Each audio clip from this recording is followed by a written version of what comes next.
अस्सलाम वालेकुम प्यारे दोस्तों जैसा कि आपने टाइटल पे और थंबनेल पे ये पिक्चर देखी है, फेरी 7 की अपडेट आ गई है। हाँ जी बिल्कुल दोस्तों, फेरी 7 की न्यू अपडेट आ गई है। तो वो भी मैं आपके साथ शेयर करता चला जाऊँ। फेरी 7 की जो नई अपडेट आई है वो TRXM। तो फेरी 7 जिन दोस्तों के पास एप्लीकेशन पड़ी हुई थी मोबाइल में, तो वो ज़रा चेक कर लें। TRXM अभी वो ओपन हो रही है, लेकिन वहाँ पर वो आईडी मांग रही है। तो दोस्तों मैं आपके साथ फेरी 7 के मतलब जो ज़रूरी बातें हैं वो बताता चला जाऊँ।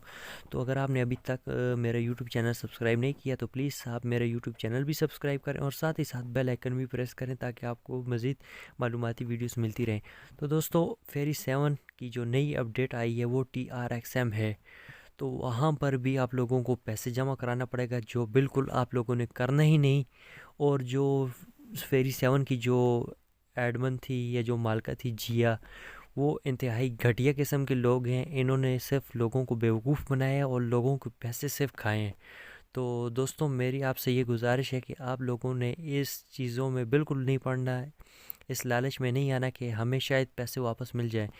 तो जो लोग अपनी मर्ज़ी से इसमें पैसे जमा कराना चाह रहे हैं करा लें, लेकिन मेरी जो ज़ाती राय है वो यही है कि इसमें पैसे जमा कराने की बिल्कुल ज़रूरत नहीं, और इस तरह के कामों से दूर रहें तो ज़्यादा बेहतर होगा।